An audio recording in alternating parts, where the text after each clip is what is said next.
to the MMA Roadshow, episode number 313. My name is John Morgan. Cold Coffee is with me at the expansive grounds of the Casa de Cold Coffee. John, can you hear me all the way? I'm sorry, I didn't realize. Yes. Get over here, Cold Coffee. Let me take the elevator up to meet you up playing there. the games. Get over here. That's funny, man. By the way, I just want to put it out there. We did invite Hot Tea to be here as well. We did. We put out the invite for Oscar Willis from the World MMA Award nominated Mac Life, and he turned us down. World MMA loser. He just like us. Well, now I know why he turned us down. Calling him a loser. He turned us down. By the way, Not him, his outlet. He turned us down because he's abstaining from the frosty beverage for a little while, I hear. Till tomorrow. Oh, till tomorrow. For one day? He wouldn't go in here for one day? Because I think he was aiming for 2 weeks in a row. It's been like 2 weeks. Since he hasn't had a drink in 2 weeks? Like 2 weeks. He's been eating better. Something else. Like the other day when they brought, there was media food. I was like, oh, man, you want something? He's like, I have 2 protein bars. And I was like, who is this? Who the fuck are you? What's your protein bar? I was like, do you want food? They got food in the back. I have protein bars. How about food? They have food in the back. Hot Tea he's just too big for us now. He's big time. That's what happens when you become award nominated, you know. He's highbrow. But no, I think tomorrow he's allowing himself to have some drinks because he said that he was getting too much work done by abstaining from drinking, so he wanted to change that. That is an upside. That is an upside. By the way, I just want to say shout out to the staff of the Casa de Cold Coffee, the expansive grounds. We showed up today, and I got to say, guys, if you've never been to the expansive grounds of the Casa de Cold Coffee, you really do. Which is everybody listening to this. Right. You really, if you're ever in Las Vegas, skip whatever you have planned for Caesar's Palace. Skip, Win, Encore, something that you think's going to be, that's going to be the highlight of your trip. Don't do that. Make sure you hit up Cold Coffee and say, hey, I need a trip over to the expansive grounds. We rolled in today, and it's always fantastic. The grounds are well manicured. The palm trees outside are fantastic. The sparkling blue waters of the pool here are phenomenal. But today, the staff took it up to another level, man. I rolled in. And outside, your entire culinary team had gathered on the front lawn with an elote cart. They had the Mexican corn. They had the option of doing it on the cob. I actually did it, in a cup. I like a little cup. I think it's a little easier to eat there. You got a little more out of that, too. You get a little bit more out of that way as well. You get the full kernel. You're not having to bite into the cob. But kudos. The mango stuff with all the chili Kudos powder to your culinary team, man. They were on point. They're going to get a little something extra this year at Christmas. We had just left the UFC 260 press conference. We'll get into all that in just a moment. By the way, shout out to today's title sponsor, Zachary Humphrey. He, of course, is our title sponsor of this episode because he sent us some beverages, some money for beverages via Venmo, which was super nice of him. He said, "That's pretty. Get yourself some cold beer on me." Stop having that lychee. He said, "Get rid of that terrible stuff you had. Go restock your refrigerator." And so for that reason, he is our title sponsor. If you ever want to do that, title sponsor. If you ever want to be a title sponsor, all you got to do is just hit us up at Venmo, John-Morgan-400. Why, you say, am I John-Morgan-400? Well, why is that? That's because when I signed up, I didn't know you had to put in a username as you were signing up, and I guess I'm just the 400th John Morgan that signed up. So I'm John-Morgan-400. But if you ever want to send us some... You weren't the first to go. Yeah, imagine that. I know it's such a rare name. So if you ever want to send us some frosty beverage money, we always appreciate that. You'll be our title sponsor, like Zachary Humphrey. But I'm about to make you super excited, Cold Coffee, because not only is he our title sponsor, of course, but he's going to get to be title sponsor next week too. Because as kind as he was to send us some frosty beverages, the same week our boy Anthony Beach from Latchkey Brewing out there in San Diego, California. Make sure if you're in the area, 1795 Hancock Street, you stop by their tap room. You can pick up some brew to go. You can drink there. You can talk to him. He makes the damn beer himself. He'll break it all down for you, tell you what it's all about, and he'll talk some MMA with you at the same time. So you can get some high-level beer knowledge. You can get some high-level MMA knowledge. And I'm telling you right now, when it comes time to get back on the road and this world is starting to open up again real soon, we're going to have to get our man out here to talk some beer and talk some MMA. He is a great, great friend of ours, and he sent us a lovely little care package. And he went He went heavy on the care package because it was my birthday, and he said, listen, I want to give you a little belated birthday present as well. Now, he did, of course, have one requirement for this care package, and he said, listen, there is nothing I like more than when cold coffee gets started with Feel Like a Stranger. The Stranger, loaded with Ecuadorian cacao nibs and Madagascar vanilla beans. This imperial stout is super rich and full of chocolatey notes, leaving you with a fresh vanilla bean finish. And you say, John, what does that all mean? What does that all mean? Well, it just means it tastes damn good. But what's the most important part that's not in that beautiful little description? What's that? It's a 10% right off the bat. It is a knockout punch to the brain. Right off the bat. You go 10% just to get started. He said, listen, I'm sending over, but you make sure you and cold coffee get started with The Stranger. I'm glad we had some of that elote because The Stranger hits hard. It is hard. The Stranger hits hard. When it is so smooth, but there is something about starting, and I think too, having your first beer any time when you start with like a really dark stout. I love that it is really rich and like chocolatey, but dark stouts, they're unless you're like a heavy stout drinker, that first sort of like, it's a shock to the system. Like the first beer, it's like, I was equating it to John, like to me it's like when you go to the amusement park and you're like, you know, you're gonna be riding all these rides that have a lot of adrenaline. If you go to the craziest one right from the get-go and just blow your load right from the start, just get your adrenaline out, get nervous, get through it, and then you're just like, oh, you bring on the world. You have The Stranger, and The Stranger literally, after The Stranger, everything is just like, oh, that's easy. It's water. Is this lager? It's water. Is this a light beer? Is this the lychee drink? Yeah. Oh, no wonder they will never sponsor us. We'll stick with our Latchkey Brewing. We always appreciate you, Latchkey. You guys do a fantastic job. And by the way, we did pregame with The Stranger as required. Yes. We have since moved on to the Doppel Docker, which is by comparison just a minor little 7.2%. It's rich, malty flavor with a slight caramel toastiness, deep garnet in color with a mild finish. Now, does it say?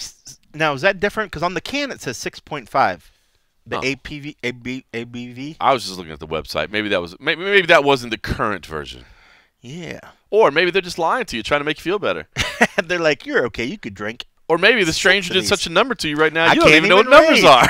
What is this funny-looking alien script here? Rich, deep maltiness, toasted caramel, deep red-brown color, and a soft finish. Just how I like them. Can't beat it. Thank you, Latchkey Brewing. Thank you, Latchkey. And thank you, Zach. Thank you, Zach. We'll take you up on your Frosty Beverage Money next week. We really appreciate it. Because you know we come to you every week. We never skipped a week. 313 consecutive weeks. I don't think we stress that enough. I don't think we stress that enough. You could flip those numbers, and it's the same. That is The Stranger talking right there.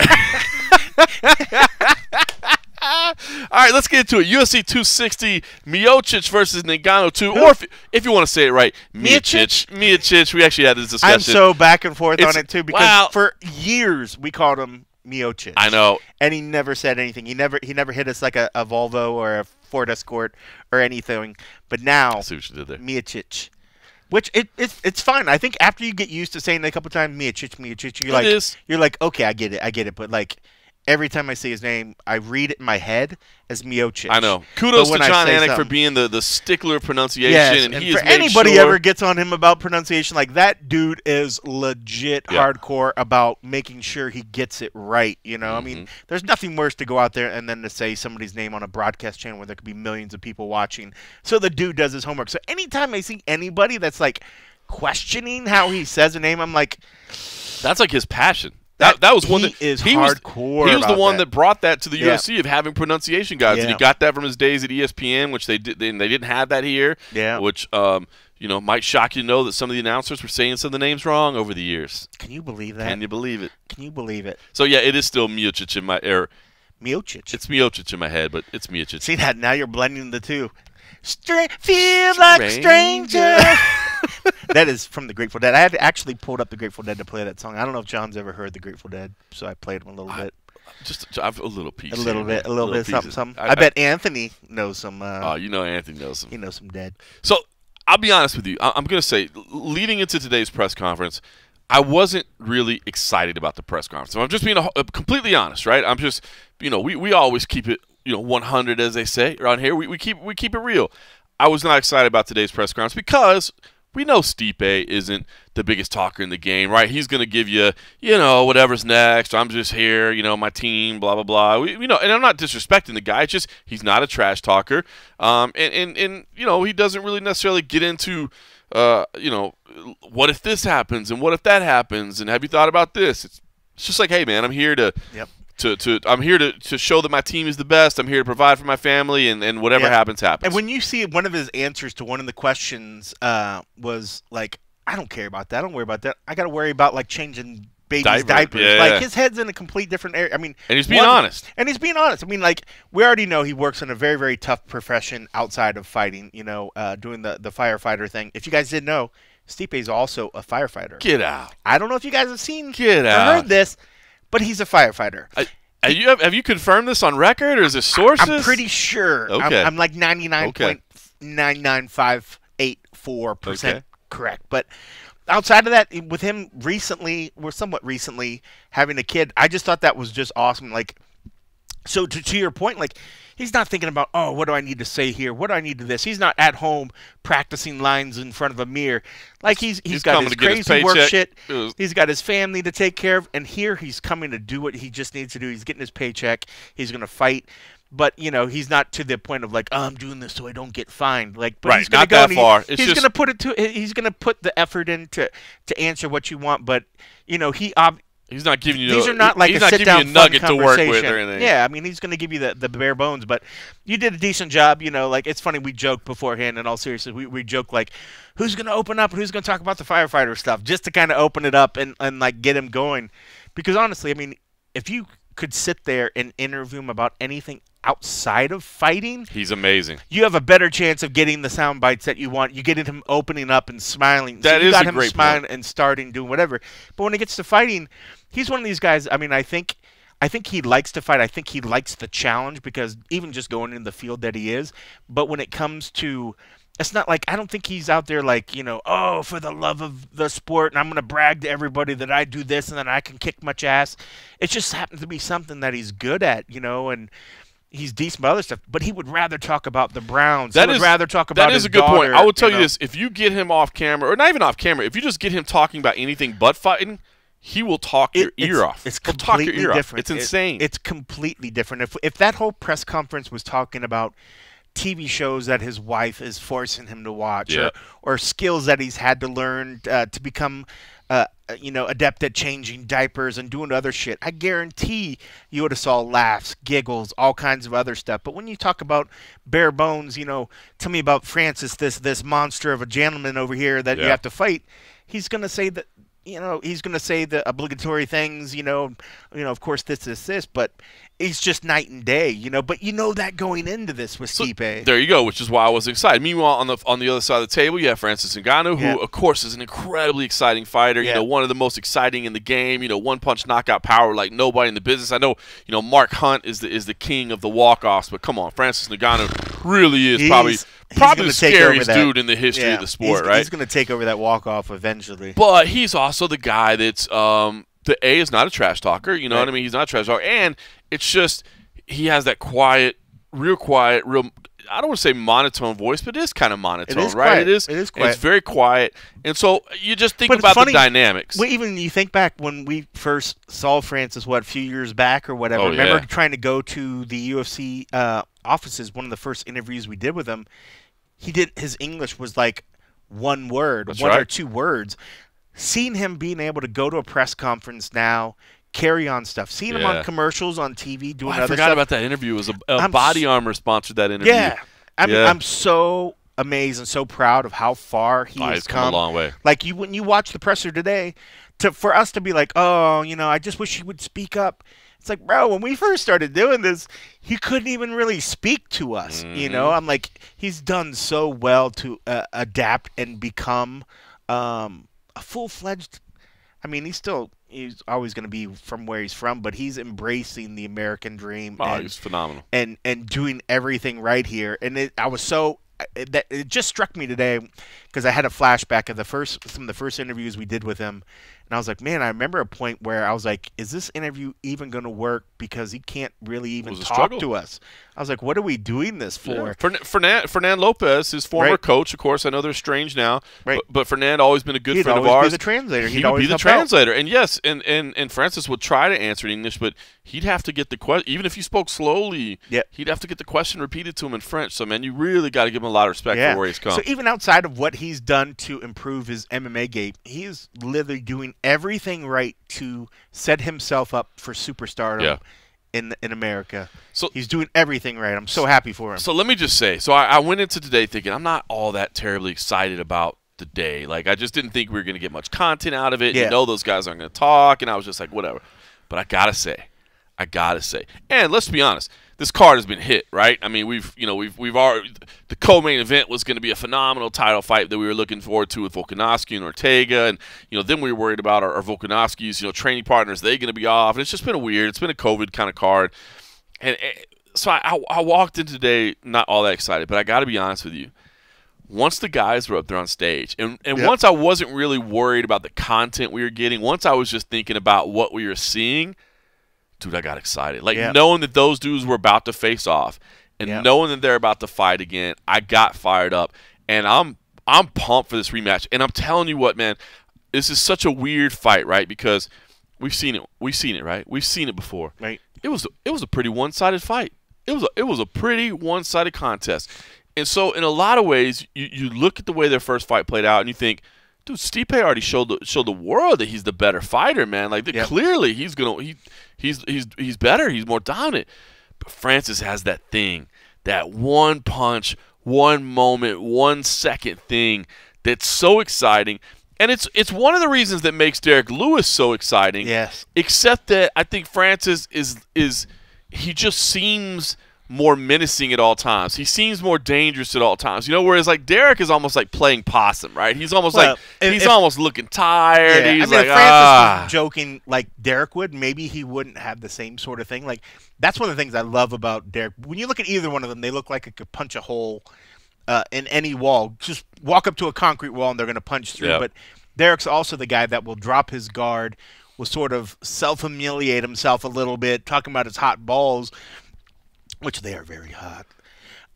Where feel like a stranger. Oh, Anthony Beach, you have delivered, sir. And then you have somebody like Francis, who, I mean, I think if once he's able to open up more and we see more of his personality, maybe some of the fierceness. I mean, I still think he's a giant. He's a gentle giant because every time we've always interacted with him, he's always been one of the most polite individuals, always very giving of his time, which I've always appreciated. But I think if it got to the point, I think that's part of the difference between those two is that one is quick to show the wit, drop his guard, whereas Francis is still very reserved in a sense. And I think that's part of where he comes from, and it's part of how he was brought up. And I think it's part of, too, here's a guy that's talking in not his original language, so he's always sort of guarded so that there's not a miscommunication. Well, the vocabulary is a little more limited. You can't quite express yourself the exact same. It'd be hard to try to joke in a foreign language. In your second language. Dude, look, listen, I've been with my wife for like 13 years now. Yeah. There's times where she gets frustrated because she's like, it's my second language. I don't know. Yeah. Especially when we're fighting or something. It's important, Yeah. And she's like, I don't know how to say it. She starts rambling off some quick Spanish, and you're just like, what did you say? Yeah. She's like, I can't say it just right. So you're absolutely right about that. There's certain moments where like a word escapes you, whatever. But dude, I'm pumped up about this fight. Before I ask you which way you kind of leaned in, I do want to show you some kind of. I was looking at the stats for this fight because again I was trying to think of something that would justify because I'll tip my hand. I picked Ngano. Man. And I know it seems crazy. I did the first one and I felt really bad about it. Well, I know, and I did too. And guess what? I'm doing it again. And I feel like, man, what am I doing? I thought I learned. I feel like I should have learned my lesson the last time out. But I really do feel like his mentality's changed. I mean, for us being Vegas guys, we've seen it.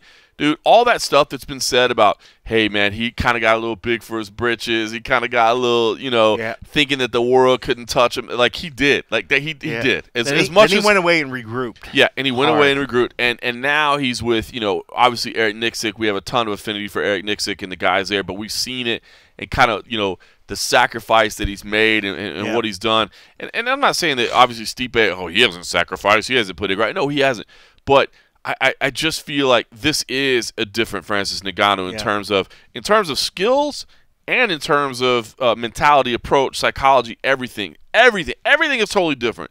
And so because of that, I am picking him, and I may be made to regret it, but I want to tell you something. I was looking at stats. I was just trying to see, like, man, am I crazy? Here's a stat that I don't know actually tells the story of anything, but I just found incredible. You know, people say, you can twist numbers around to say whatever. Takedown defense. Francis Ngannou has slightly better takedown defense than Stipe Miocic, 71.4% to 70.6%. And here's the other thing that tripped me out. Submission attempt average per 15 minutes.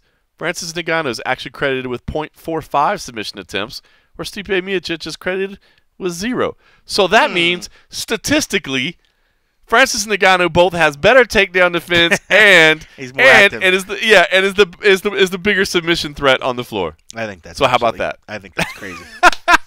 That's how I'm justifying it right there. Yeah, I'm calling it right now. Crazy. Francis Ngannou by submission.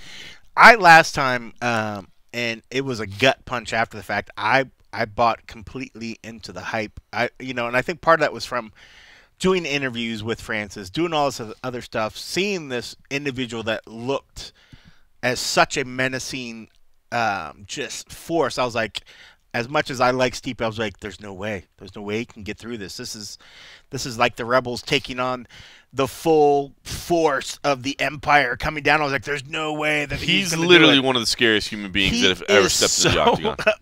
No question. He's such an impressive force of nature. When you look at him, you just like his physique and everything. I'm just like, my God, what a specimen! Like he's just fantastic.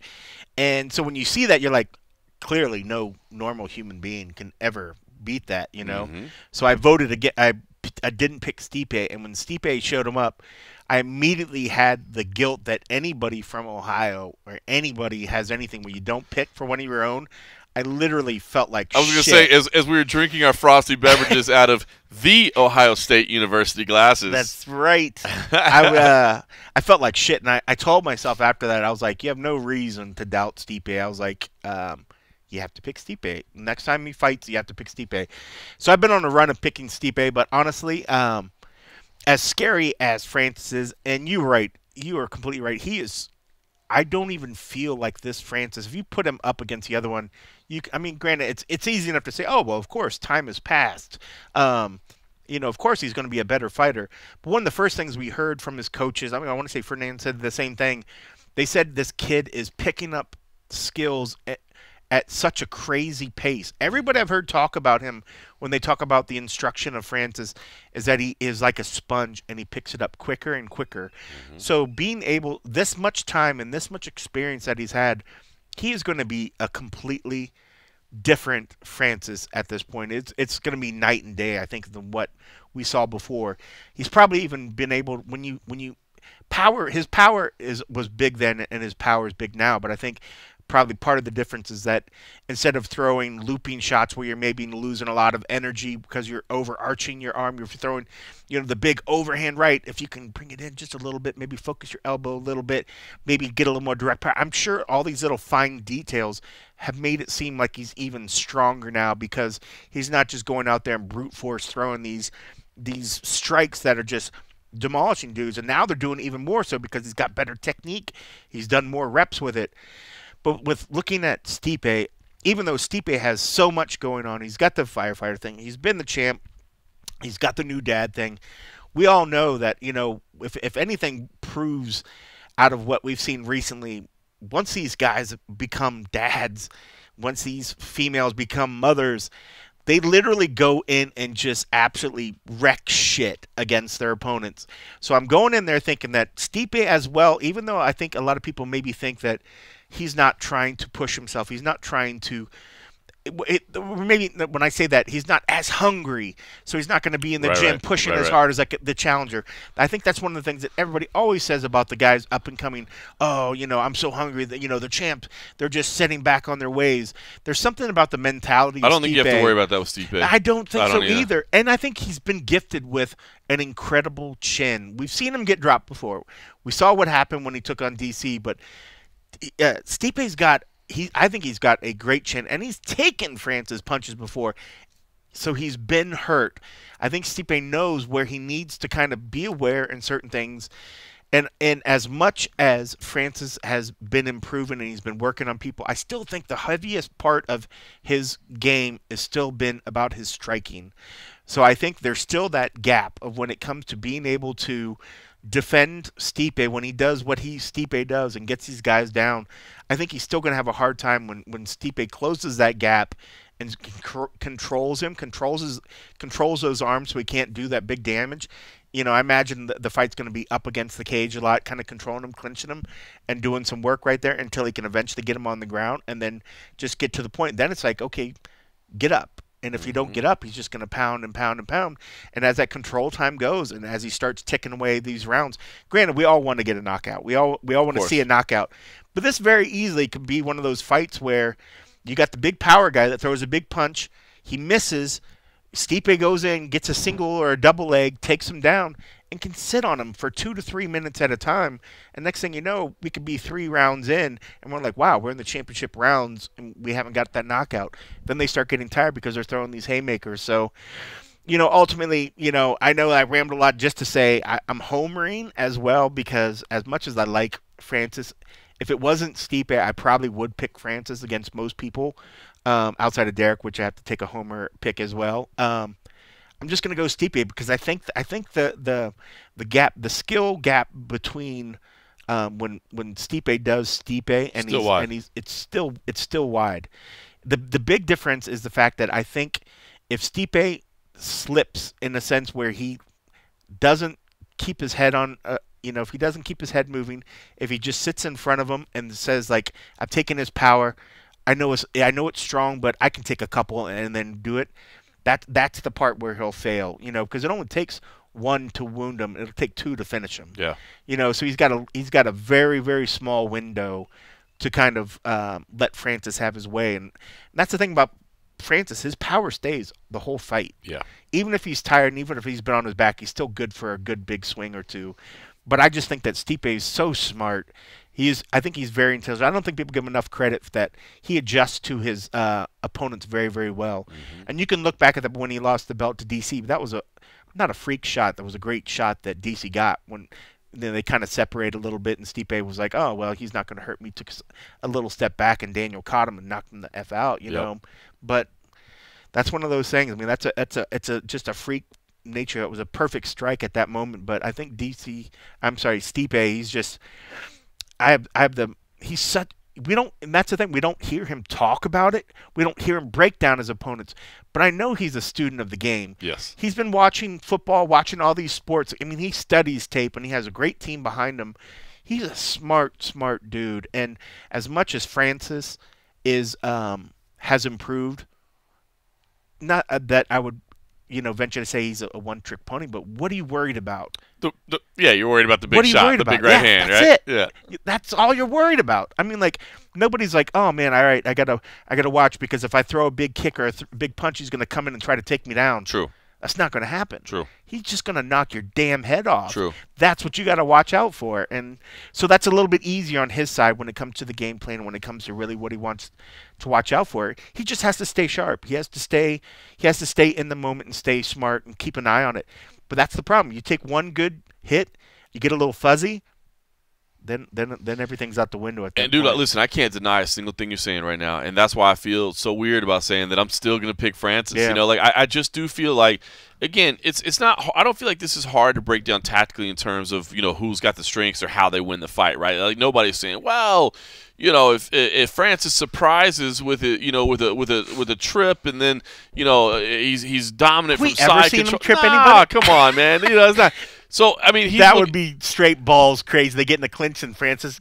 Oh, that'd be great. Hits Hits him with a little inside trip, maybe a little outside hit toss, I'm something like well, that. I lost this one. Yeah, it's funny. I mean, I do think, and look, I think Francis probably will be on his back at some point. Like, I do think he's going to get taken down at some point. It's going to happen. They're both going to be on their back at some point. But that's it. I do feel like Francis now has more respect for Stipe, more respect for the game, more respect for what it takes. You know what I mean? Like, it's funny because, you think about, like, the fight versus Jairzinho, back in May of last year. He won in 20 seconds.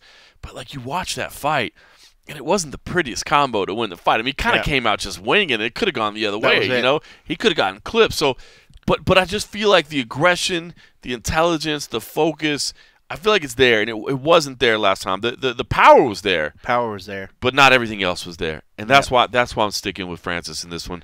I mean, fully ready to be proven wrong. His power is such freak of nature. I mean, it's game changer. He can the fact that he could do tremendous damage. Same with Derek Lewis is the same where you don't even have to be completely clean. You don't even have to probably be 50% clean. You could be some fractional bit of clean. They're just strafing dudes just a little bit, and it's doing enough devastating damage to bewilder them where they can get in there and actually follow up with a big shot. Right. How amazing would it be to have that kind of power? I mean, how good would it be?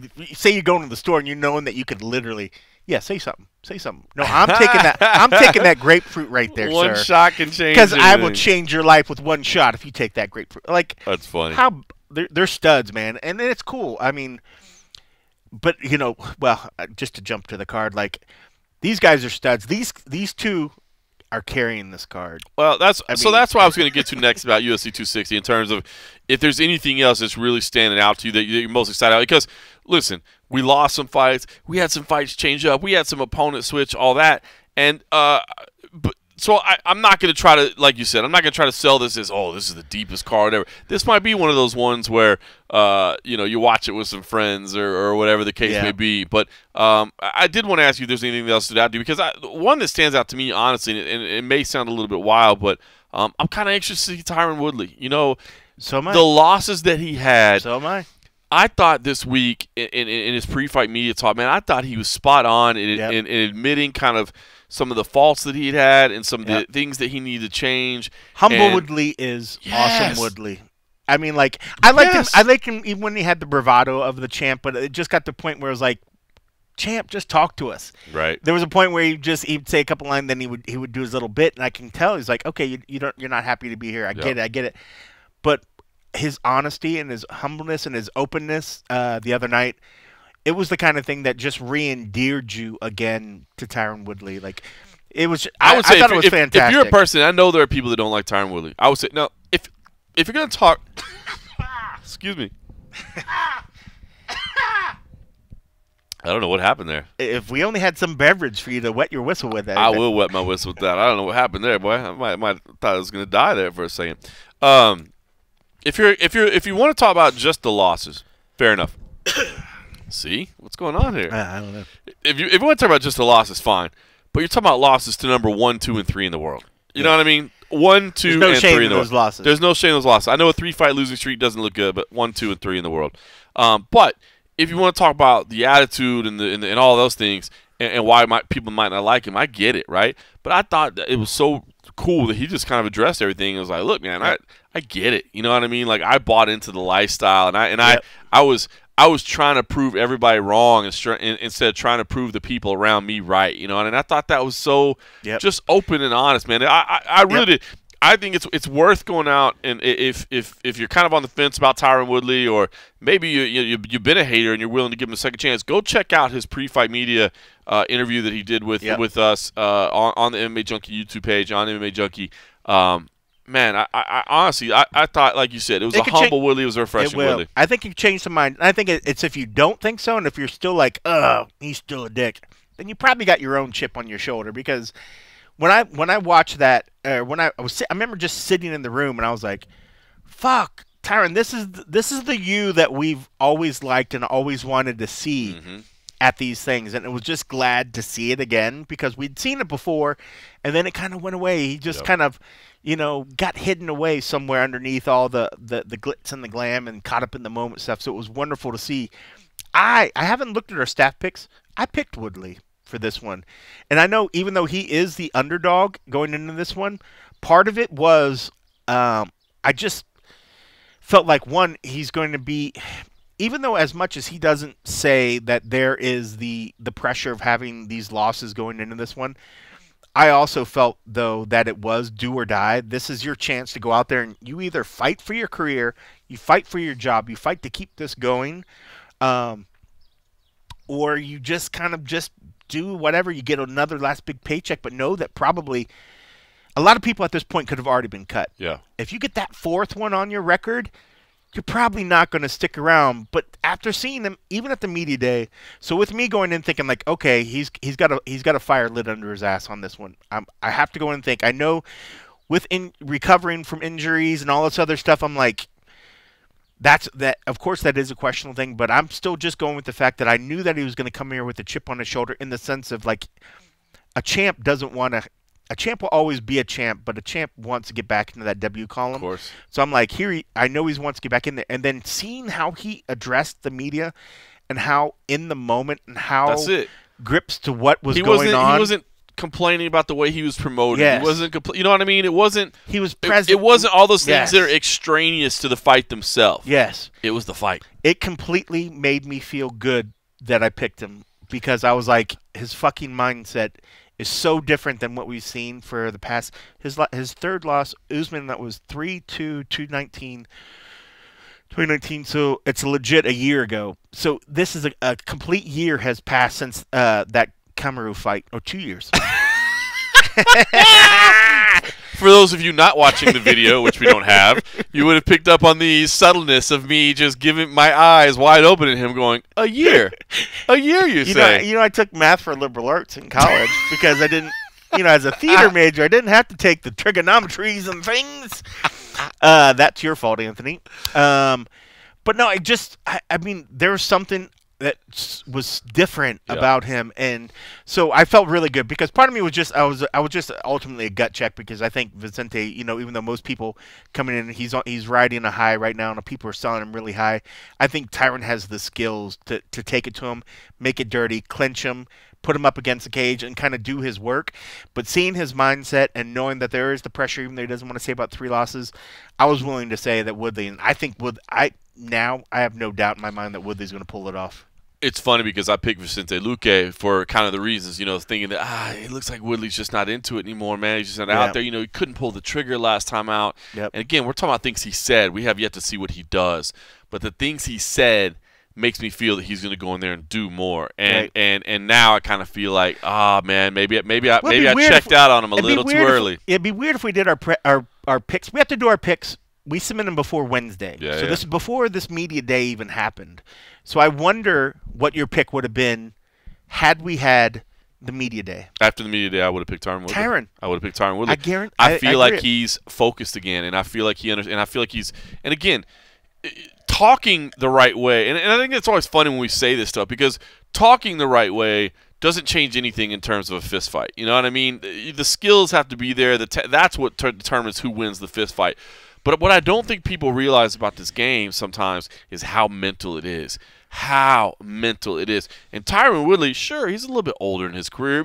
Does that mean that his speed has diminished a little bit? Probably. Does that mean that he had a lot of speed to have? But that's the thing. It's like, this wasn't a guy that was still really, really fast, barely making it by. That's like, hey, is it just me, or is Francis Ngannou not quite hitting quite as hard anymore? You know what I mean? It's like, maybe not. But so that's it. Is it like?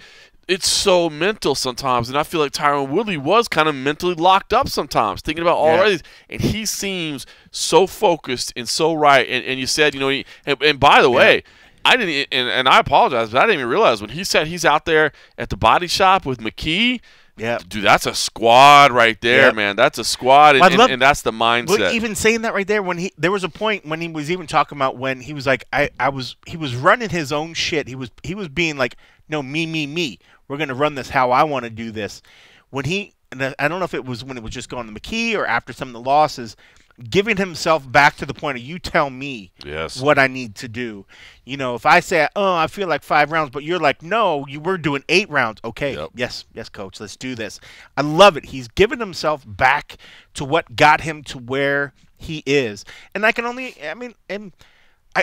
so happy for him in the sense that he just feels better at peace with himself. I think I think this is anybody that gets any sort of fame or anybody that gets any sort of notoriety. It's how can you not get caught up in the lifestyle? How can you get not caught up in you're the man, the hype? You're the man. Everywhere you walk, you're champ. You know what I mean? And I love the fact nobody's pushing you in practice because right. they're not trying. You know, I felt like I don't know what Rocky movie would have been when after he lost his belt or something and he got back to the bare bones. That's what I felt like when Tyron came back. I felt like he got back he went back to roots of what he needed to do to prepare him for this fight. So, but after seeing him, slabs of meat. That's it. He's like baling hay. He's driving to some random church before the fight, and he's like, "Bless me, Father, before I go in here and battle."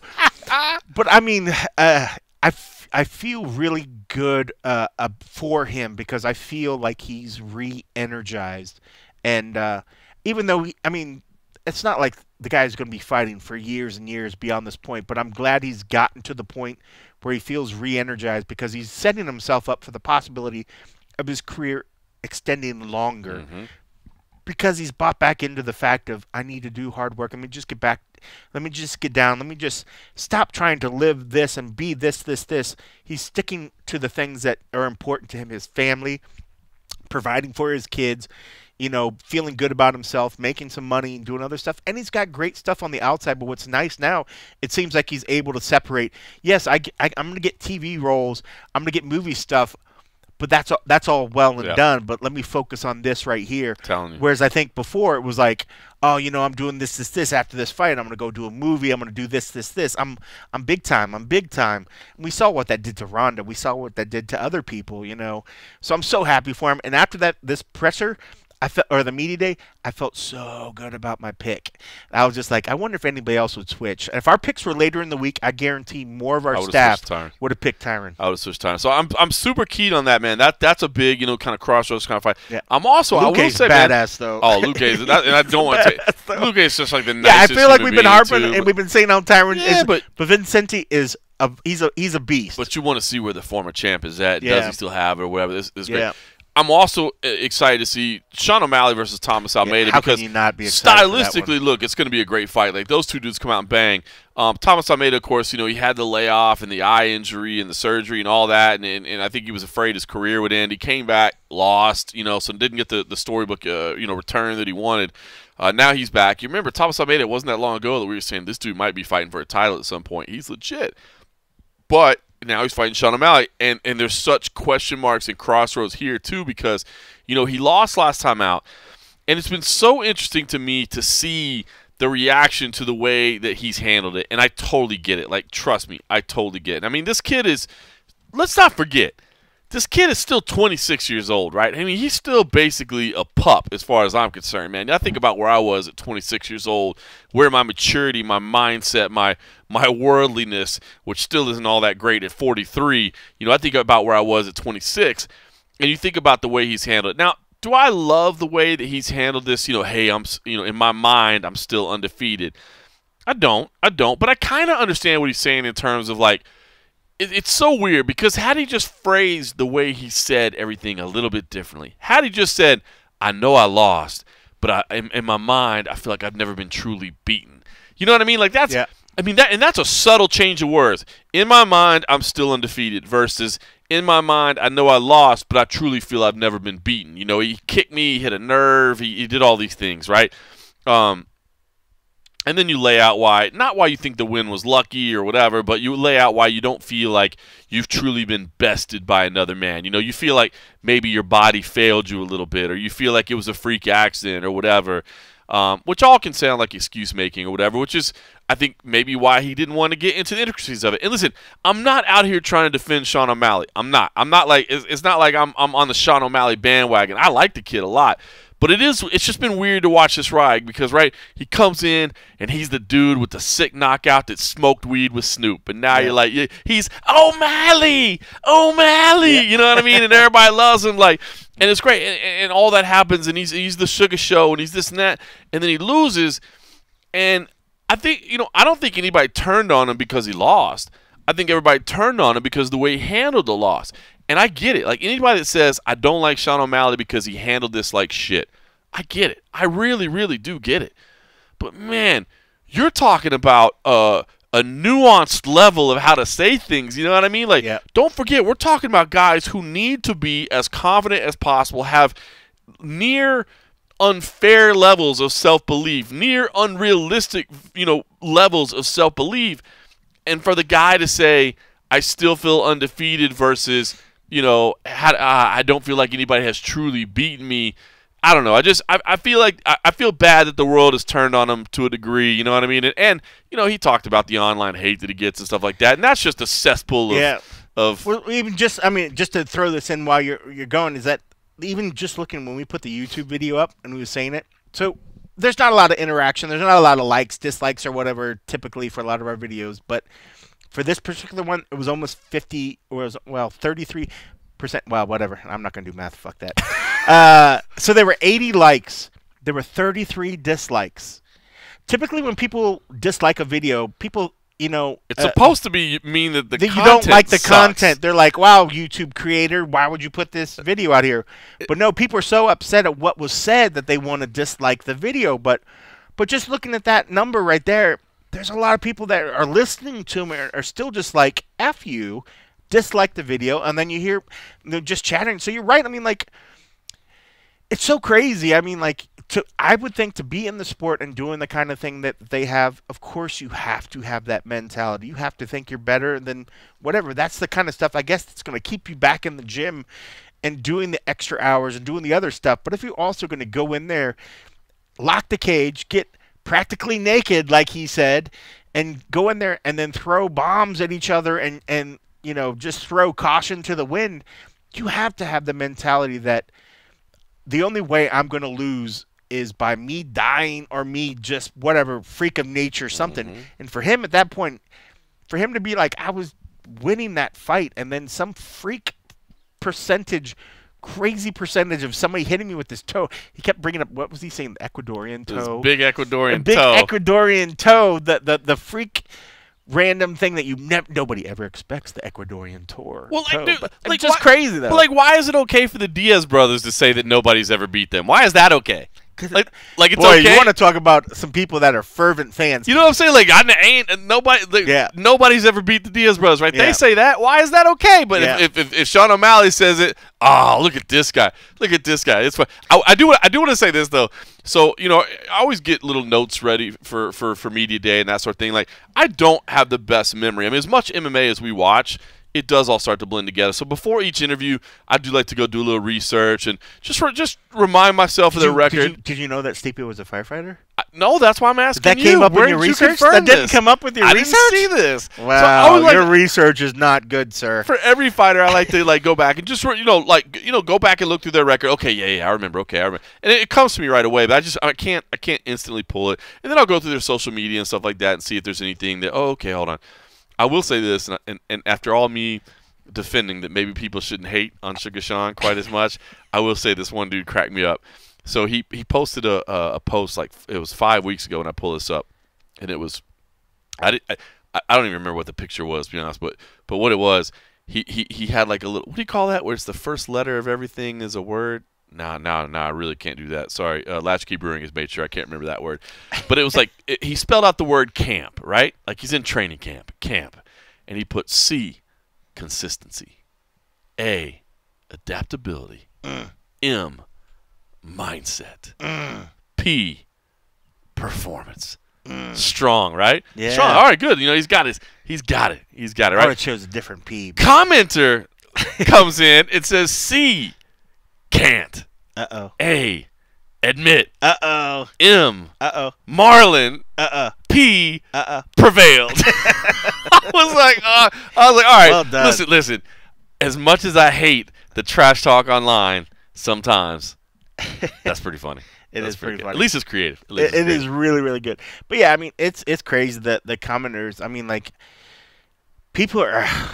But what's crazy is that if they would actually watch the whole video, you would see kind of roundabout even joke. He's like, yeah, I probably shouldn't have said what I said, you know, and I kind of whatever, you know. But he was like, it was my mindset at the time. It was what I said at the time. And basically, at media day, he admitted it's like now he just leans into it, just like, yeah, you know what, man, I know that it pisses people off, so I'm just gonna keep saying it. So, but yeah, it's funny to read the interviews and stuff. It's actually the comments on Facebook, or I'm sorry, YouTube, but because everybody's still, even here, they're triggered by it. Oh, hard. It's funny. So if you go back and watch the video, if you want to check it out, so I always do try to make my greetings with fighters, like set them at ease. You know what I mean? Set them at ease, get them comfortable a little bit. I'm not saying I'm the greatest interviewer by any stretch of the imagination, but at least just get them feeling good, feeling right. Yep. And so when he sat down, I was like, the undefeated Sean O'Malley. And you could just kind of see the smile on his face, like, yeah. Like, I know. So it's good. I think he understands. It just pisses people off. So now he's never gonna pull back on it now. No. So man, that is gonna be a really, really. But it's a great fight. Is a good fight. And I'm anxious to see how it pulls out. Outside of that, I'll just burn through the card real quick. Obviously, anytime Jillian Robertson fights, we love to watch Jillian Robertson. Fucking love Jillian Robertson. She's the best. She's the savage. She is the best. I love her. We're getting some 50 Cent walking music. But by the way, Miranda Maverick, not an easy assignment. Yes, that is tough. Not an easy assignment. Jamie Malarkey, Kama Worthy, both guys, looking to rebound from loss, and both guys want to come out and bang. I thought that was really cool. Kama Worthy, if you guys haven't seen, he came to the press conference dressed as Uma Thurman from Kill Bill. Wow, look at you! You're just blowing up his whole spot. He was actually out in the lobby. Actually, before he came in, he actually came and he was dressed as like Bruce Lee, But when he was out in the lobby, he was joking with Nabi about how people mistaked him for wearing Uma Thurman's Kill Bill. So I was like, I'm just gonna tease him about it. But it was awesome, like tracksuit. Yeah. But it was like like literally like Bruce Lee yellow tracksuit that you see in what was the movie that he said? I can't remember the movie. Enter the Dragon. No, the one he died in. It was like whatever. The one that he died filming something. Kill something, but it wasn't Enter the Dragon. Now you're gonna piss me off. Right, now you're gonna look it up. Let's look it up. Bruce Lee. Wasn't that Follow along on your computer. Look up Bruce Lee IMDb. Bruce Lee movie he died in. I thought wasn't Enter the Dragon the one where he wore the sweatsuit? Am I wrong? But no. Why does it show? It showed when his son died in The Crow. That was sad. That was really sad. It was Enter the Dragon. He wore, but no, because they said the one was when he fought. No, it was Game of Death. Game of Death. You're so right. It was Game of Death. There, that's the one. It was the Game of Death. Yes. Oh, all right. So Game of Death. That's when, because he, I love the comment. He was so into it. It was Game of Death. He was like, that's when he fought like a Kareem Abdul-Jabbar. Blah blah blah. It was. But so he wore that yellow tracksuit, but out in the lobby. I'm sure some people were just yelling at us, being like, "You idiots." Well, plus we just took 3 minutes looking it up on the internet. If my speed was faster here, we'd be okay. But yeah, so no, I joke about that. But that actually is a really, really good fight. Kama Worthy's a beast. And Jamie Malarkey, he was just so like low-key, whatever. He's like, I don't like it. Just like another day going to the office. But I think that fight's going to be fun. Kama Worthy's an absolute beast. That is going to be great. So listen, the prelims took a big shake-up. There are some names in there. I mean, Alonzo Minifield is somebody that had a lot of hype behind him. Of course, Abubakar Nurmagomedov is on there. Anytime you see the name Nurmagomedov, you get excited about. Of course, Jared Gooden's not going to just roll over for him. Cousin. Yeah. Modestas Bukauskas is a real talent as well. But Mikhail Oleksiejczuk, man, that dude is scary at times. What was the fight that we lost that I was really the right? There were some fights that we lost. No, Contender Series guy. Was it right? Oh, fuck. we lose so many stupid fights. William Knight. Oh, yeah. He was supposed to fight Minifield. That William fight, Knight. That was going to be awesome. Who did you pick in that one? I was like, right? Who are you talking about? Dude, I think I took Minifield in that one. Did you? I put Knight in that one. I agree. Right, I said right. Fight. I was meaning Knight. I know you kept saying right. I was like, Jordan. Yeah, Wright? No, because he so impressed me in the Contender Series and other stuff. Alonzo, I like Alonzo a lot, but I just feel like I don't know what it is. Like something hasn't completely. The switch hasn't completely flipped yet. Yeah. It just had something's not really there. This fight now with the last minute replacement, of course, I think Alonzo is gonna starch him because it was in full on fight mode. But yeah, I had William Knight in that one. But I was really looking forward to that. And when I heard that we lost that, I was like, no, because I wanted to see that. I'm a homer now. I think it's for the fact that we do every Contender Series. So everybody that's the Contender Series. I'm a homer for Contender Series guys because everyone that has made it and put on, because they put on incredible performances to get the contracts. They didn't just win decisions, but like that was the crazy thing. Like people were winning decisions and weren't getting contracts. There was the ones that went out there and literally wrecked shit that are getting the contracts. So and all these guys and gals that made it through there are doing the same. I mean, granted, last week didn't quite work out with the Bays family, but yeah, I was so bummed for them. It would have been a lovely story. Heartbreaker. Just how they worked together, and I loved everything. They're like, we're working for this to better our family, and then there was a tough night for both of them. It was, by the end of the night, I was just like, fuck, I was wrecked for both of them. And they happen to work at the gym that we really have a close relationship with as well. Fortis MMA. I think that's why I homered for Alonzo, to be honest. Yeah, even though probably William Knight came through CFFC, who, by the way, back on next week. I did. UFC Fight Pass. Do you know anybody that works with that CFFC? Fantastic organization. I hear they have this guy April 1st and 2nd. CM Punk. That's like he's really good. Phenomenal. I can't remember the guy that works it. Doesn't matter. Just tune in. Watch it. That's all that matters. We don't care if you know who's on there or not. Just tune in.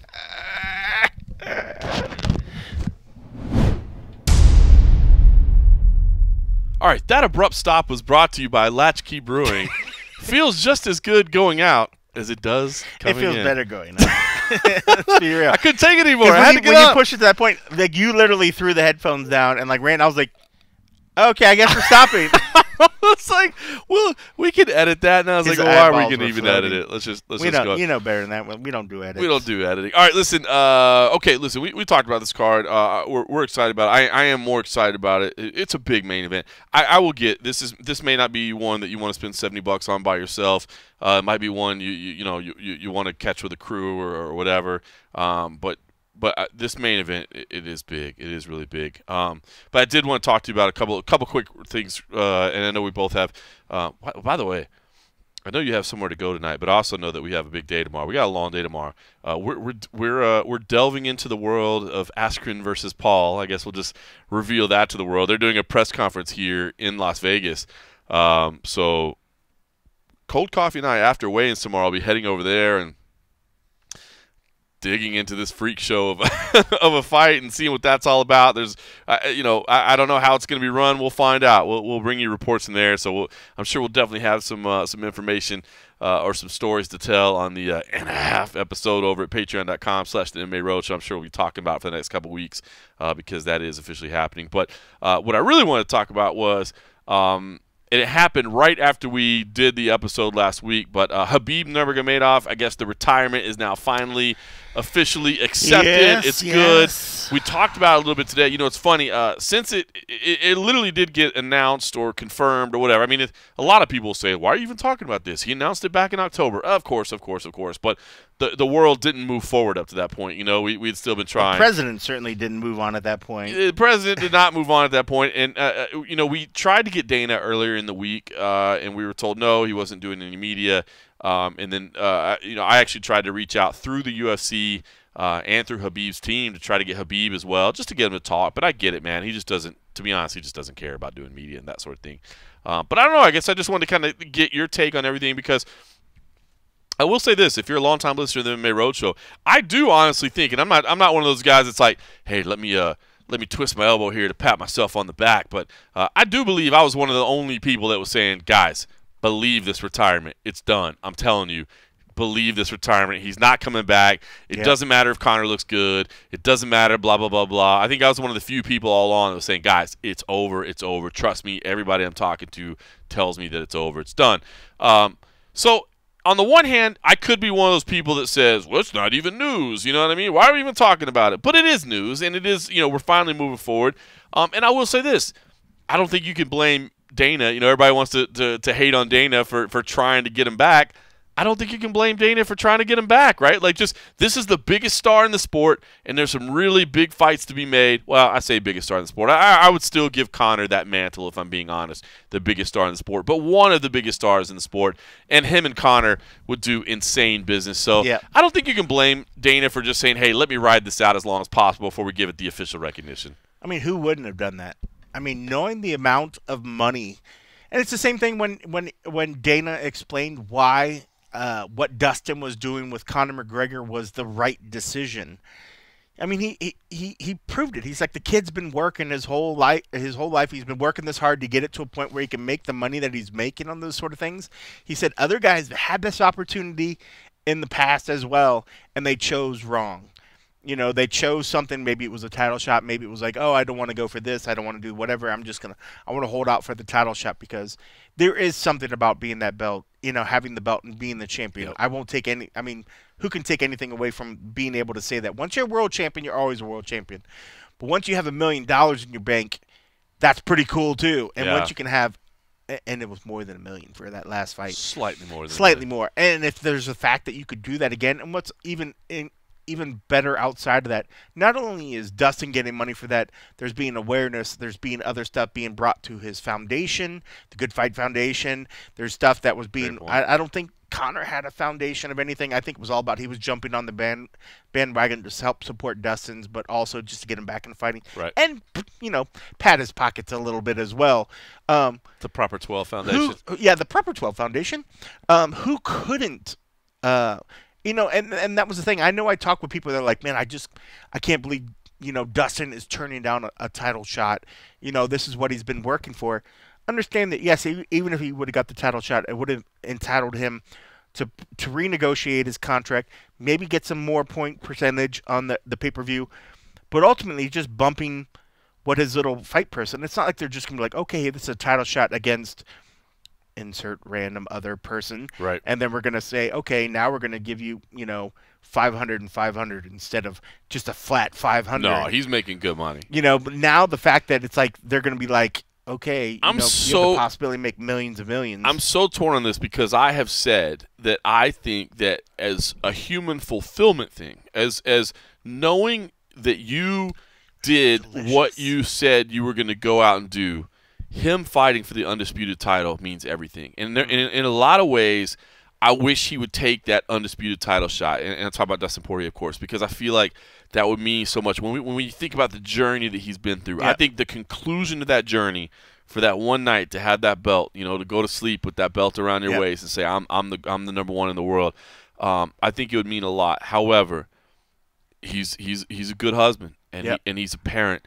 And at the end of the day, providing for his family is really what he's supposed to be doing, right? And that's what matters most. And so the opportunity to make these extra millions, and make no mistake about it, the fight with Conor McGregor will make extra millions than fighting Chandler would, than fighting Oliveira would be, than fighting. It's like he's fast forwarding 3 to 4 years of fighting as a champion. Yes, the kind of money that he's going to do, and I mean, how can anybody fault him for wanting to do that? And I do think it's probably a nice bet on yourself too, right? Because you cash that check.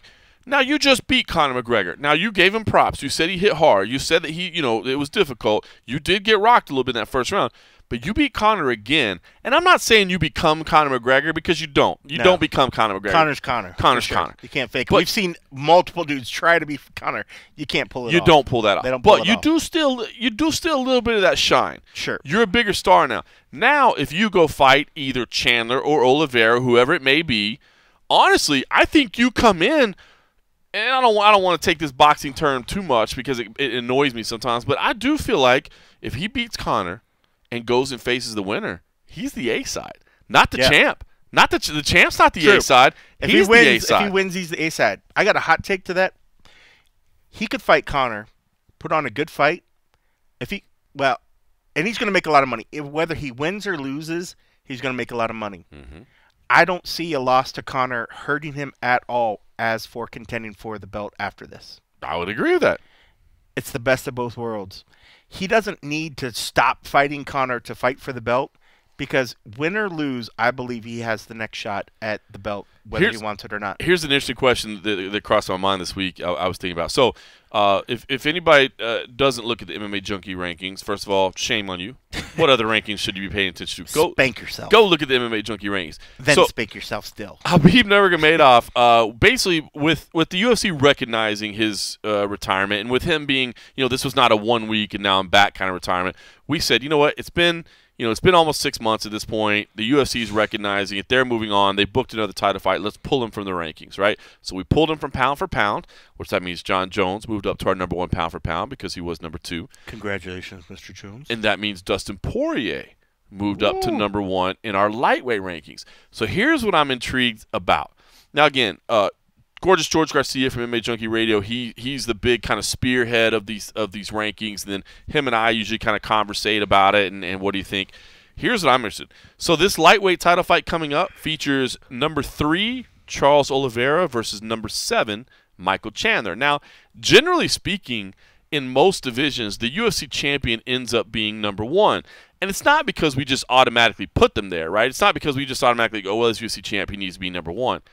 But I have an interesting question. Whether it be Oliveira or whether it be Chandler, do they move past Dustin Poirier into the number 1 position if they beat each other? And I don't know that that's the case. Well, it's hard to not do it because of the fact that they're contending for the belt. But remember, our rankings are our rankings aren't about, in a lot of the rankings, in the UFC rankings and the Bellator rankings, the champ is automatically C, right? C. He's up at the top, and then it's number Contender's 1 number through 10. 1.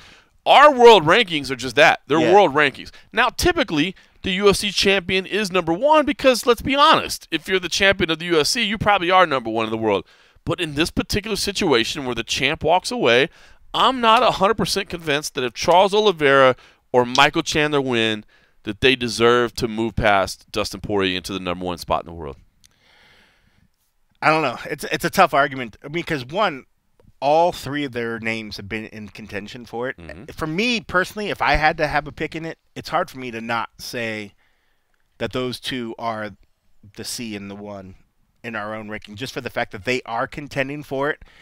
That's no slight to Dustin by any means. That's just giving credit to the 2 guys that are actually fighting and contending for the belt. Sure. While that still could easily, one of them could easily been replaced with this other guy. I would still have to give merit to the fact that this is a title contention fight. So in my mind, these are the 2 best guys that are fighting for it. Even if there is some weird sort of reasoning behind it, and even Dana was kind of just like weird in his whole answer, sort of justifying it today. It was just very short and just very non-make sense-ish. It was just like, that's the fight we made. Because that's the fight we made. I'm like, okay. It was weird. Like, I was like, hey, sell us on this. Super weird. Sell us on this, why this is the fight. It was like it was like he was just admitting defeat, that he didn't have the words to fucking say why that was the one. But I mean, I can't argue, because I guess in his mind, he was like, with Dustin wanting to do what he wanted to do, he's out of the equation, so it's not even a factor at this point. Right. Here's the 2 other guys that want to fight for it. And I can't argue with that. And here are the 2 guys that are best fit to do it right now. And I can't argue with that. Which is tough because Gaethje deserves to be in there too. Yeah, I mean, that's the only part where it's like, okay, Dana, explain to me why you're stepping over this guy. I mean, because that's the only thing. When it comes to Dustin, he's a non-factor because Dustin's chosen, and so I'm glad that they allowed him to do that, because it makes sense for them, because they're going to get a nice cut from it.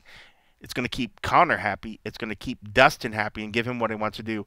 But they need to make shit right with Justin, because he's easily in there. But I can definitely see where there's a bit of a slight taking Chandler over Justin, who's been there and who's done stuff. Chandler came in and made that splash. A huge splash. Huge. I mean, I'll tell you what's crazy.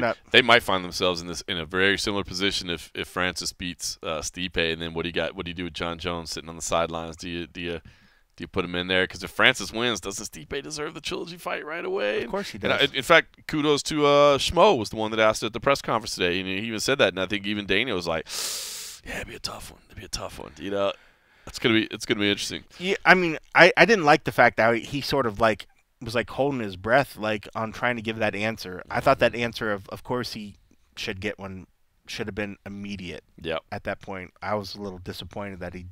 Like, I mean, the only way it wouldn't would be, I guess, what if Francis dominated him for 25 minutes? Dominated him like he was just like he looked terrible, like he just wasn't even in his league, or suffered an awful injury. Yeah, suffered an awful injury. Bad. Then at that point, you're just like, you don't need to run that back right now. But which I do think is fair to be like, it is weird, right? Because when you answer the question, like, there are scenarios in which maybe it doesn't make sense, but it's hard to imagine them happening. You know what I mean? So it's like they do make sense. So I get the non-commitment, but it is weird sometimes. Like, I mean, and that's why Dana's general answer is just, hey, we'll see how it all plays out. We'll see how it all plays out. And I know that pisses people off sometimes, but that's why, because you got to see the fight first. You got to see the fight first. Like, if you hear, hey, man, Francis knocks Stipe out in the first round, you go, well, you got to give him another chance. You know what I mean? But if you hear like, he dominated for you're right. If it's it's a whole big difference if it makes it to the championship rounds and Francis gets a win, or if he gets a decision. If he gets a knockout in the 4th or 5th round, is very different than if he goes out there and knocks Stipe out in the first round. Yeah. If Stipe gets knocked out, if he's up 4 rounds to none and then knocks him out in the 5th round, dude, like, you know, you don't need to run it back. Exactly. At least not immediately. Exactly. So there's a big difference, and maybe that's also not the shit that Dana wants to say up there in a press conference and make one guy like out of it too. But that's the nitty-gritty bullshit side of things. You know, even though we think like it doesn't matter if the guy takes a loss, the champ should get a rematch. But if the champ is literally just how funny blown away, how funny would it be if you know how we've come to expect Dana, like we have to ask around. I'm like, hey, I know you don't make fights on fight night. You know what I mean? Because like, you know what I mean. How funny would it be if like you asked him a question, he'd be like, John, you know we don't make fights ahead of fights actually happening. Well, fair point to you, sir. That does make a lot of sense. How dare you not do that, yeah, sir? That would be funny. All right, listen, I know you got to run, man. I know you had a previous appointment, so although we do need to say, because this is delicious. Oh, the Dreamer is solid. The Dreamer IPA, and by the way, they've got some brand new, beautiful packaging on the Latchkey Brewing Dreamer IPA. This is beautiful. Yeah, I love that package. That's a fantastic package you got there, sir. When I hold your package in my hand, I just want to look at it. I'm a big fan of Anthony's package. I just can't not put it against my mouth. It is the Dreamer IPA, crisp, dry, easy drinking. With nice citrus and floral notes. I will say this is. I will say this, and I'm not being silly when I say this. This is one of my favorite ones. This is honestly become one of my favorite ones, and especially in terms of IPAs. And I'm not always the biggest IPA guy. And I've said this from the beginning. The Dreamer IPA is one of the best IPAs I've ever tasted. I wonder if because every time we drank it too, it's after we've been drinking the dark ones. It is like so. It tastes super like Coors refreshing. Light. It's so super refreshing. It's all citrusy and like sunshine. Even on the can, it's like there's a sun. Is the sun setting or the sun rising at this point? It is. They take you on a journey, right? I guess that's north, south, east, west coast. So this is the sun rising, right? Oh no, it'd be setting. It rises in the east and sets in the west. Does it? Oh yeah, it does. Wow. So I got a little confused there. All right, so yeah, it's setting. I just took the world. Amazing. I'm that powerful. I just switched the world around. Your world's just been turned upside down. Amazing. All right, you Dreamer. Feel like a stranger. Oh my god. All right, listen. One more topic I want to bring it up because, like I said, I know you got to run. Let's see what else I can get wrong in this one. The return of Misha Tate. Oh wow, Cupcake, welcome back.